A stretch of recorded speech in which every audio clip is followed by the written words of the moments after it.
Yubiles. Hello, y'all. My name is Manuel Ruedas. I'm a community college counselor who just recently retired. I help create informational podcasts for TECO. So it's basically helping anybody that wants to start college. Today, I want to tell you a little bit about myself, where I went to school, and my background, my family's background, and leave you with the most valuable tip for college survival. So my parents immigrated to this country from Laguna Grande, Zacatecas, Mexico, which is in north central Mexico. And they crossed Rio Grande at night with some of their young children on their backs. Those first four were born in Mexico, and then the other five of us were born here in California. My father got a job working for Southern Pacific Railroad as a crew laborer, and so we lived in this workers' colony, and we were very poor. Our house was basically three old railroad boxcars put together with an outhouse outside, but we were happy. We were very close. Our parents taught us to love our cultura, our Mexican culture, and we didn't even have a TV at first. They would pull out the guitar and sing these old corrido songs from the Mexican Revolution, romantic ballads, and we just, enjoyed that. We were a close family. To this day, we carry that tradition on. We've formed a family group called Conjunto Los Laguneros, and that includes my son and my daughter who play accordion and sing, and other family members on instruments. So carrying on that tradition it was important. So after high school, I attended Solano Community College in Fairfield, California, or Suisun. I really enjoyed that experience. I took a lot of classes that I really liked, like history, music, and Spanish. I was able to transfer in 2 years to UC Davis.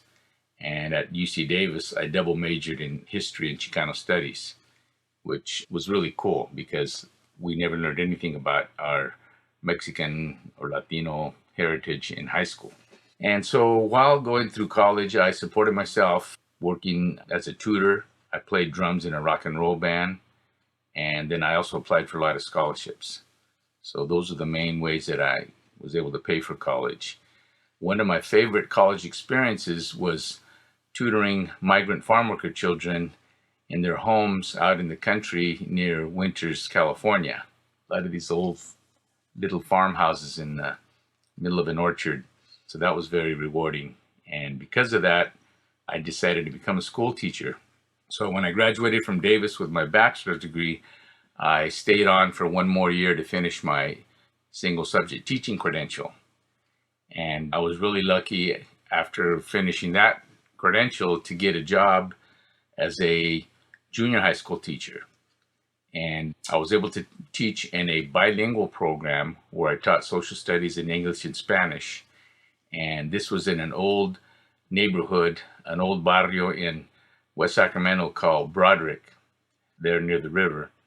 And a lot of low-income families, but again, very rewarding because I was helping families that had never had anyone go to college.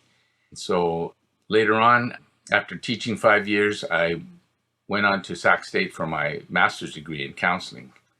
And I worked full-time while going to grad school.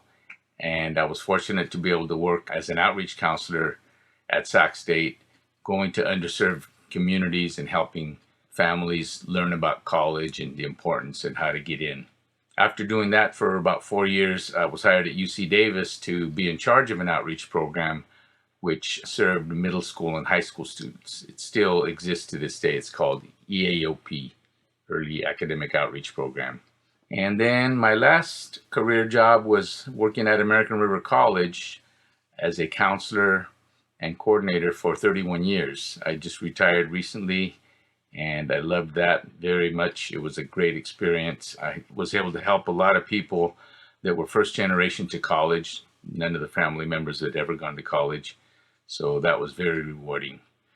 And so what I'd like to leave you with is my most valuable tip is as you go through college, look at the values that your parents and your abuelos, your grandparents left you.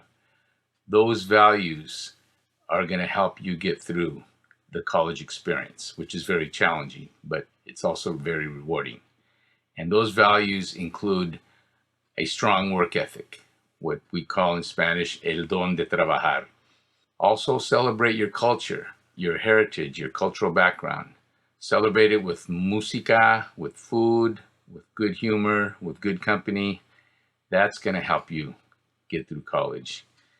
And of course, the one thing that helped me a lot was being very committed to familia and comunidad. So if you're committed to your family and your community, and you're going to continue supporting them and receive support from them, emotional and other type of support, that will help you get through college, because you can't go through college alone. You have to have this community of support and this core set of values that's going to help you get through. So that's my tip, and make sure you check out Teco's guides for Teco tips. That'll help you learn a lot of things about college. And I'm Manuel Ruedas, so I thank you for listening to this podcast. Keep studying hard, and we'll see you at graduation. Hasta luego. Bye-bye.